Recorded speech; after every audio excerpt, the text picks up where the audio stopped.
yaitu al-istima' al-jayyid, yaitu betul-betul fokus untuk mendengar dan belajar dengan baik.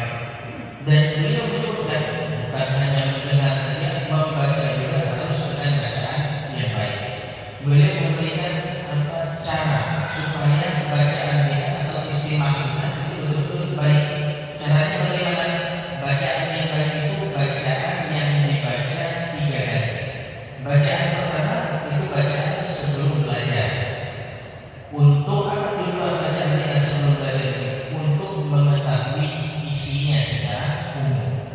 Kemudian bacaan yang kedua adalah bacaan ketika syekh, ketika guru menjelaskan pelajaran. Maka di situ kita menyimak apa yang dijelaskan oleh guru tersebut, apakah sudah semua sebagaimana yang kita baca di awal ataukah ada yang belum dijelaskan. Kemudian bacaan yang ketiga yaitu bacaan setelah belajar, sebelum belajar, ketika belajar dengan guru, dan yang ketiga setelah belajar.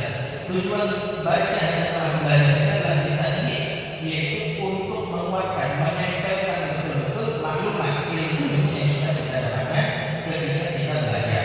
Ini 3 kali dalam membaca. Kemudian apa fungsi membaca ini? Membaca pertama ini untuk mengetahui isi. Kalau kita baca, dan ketika kita baca sendiri, maka bacaan pertama ini untuk betul-betul mengetahui isinya, kandungannya. Kemudian yang kedua, berusaha untuk membuat pertanyaan daripada setiap paragraf yang kita baca.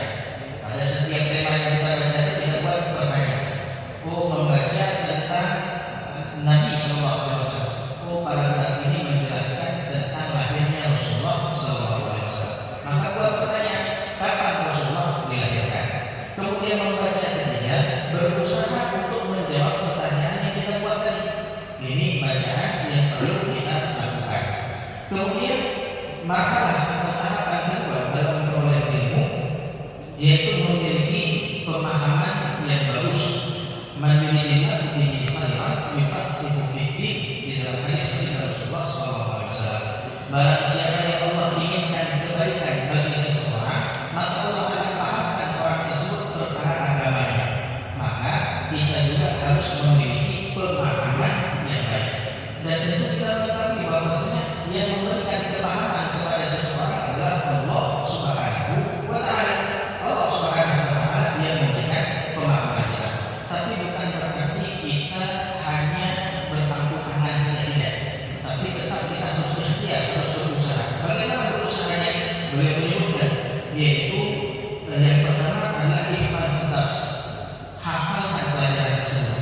Kemudian yang kedua ijlis fil amam, duduknya di depan jangan di belakang. Kemudian yang ketiga yaitu duduk ketika belajar dalam keadaan sudah bersuci. Kemudian yang keempat untuk syekh, ketika belajar lihat ke guru.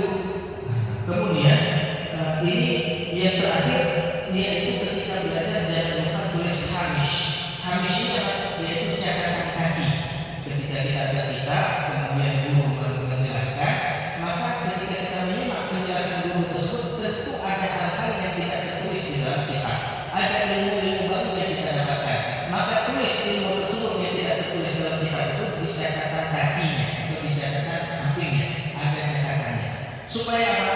Karena maklumat pengetahuan yang kita dapat dari guru tersebut mungkin sekarang belum kita butuhkan, tapi setelah setahun, 2 tahun, 3 tahun atau beberapa tahun kemudian, maka ketika kita buka, ini merupakan harta karun yang berharga bagi seorang untuk menuntut ilmu.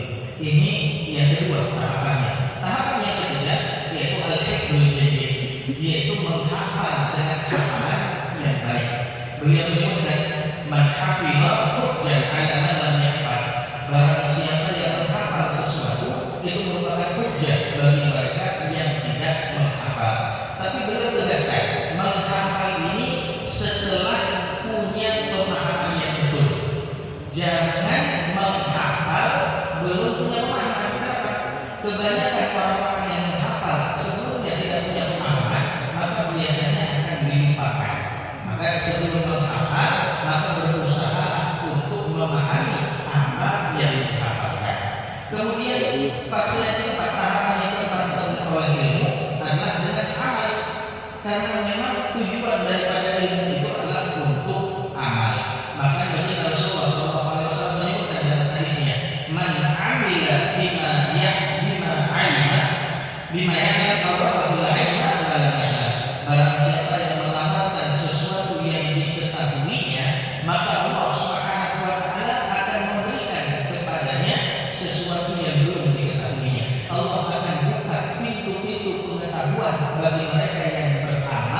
dengan ilmunya. Kemudian yang terakhir, tahapan yang kelima dalam memperoleh ilmu yaitu an-nasyr, yaitu menyebarkan ilmu tersebut. Ini barang siapa yang menyebarkan ilmu, kita juga mendapatkan banyak kebaikan daripada Allah Subhanahu wa Ta'ala. Ini 5 tahapan dalam mendapatkan ilmu.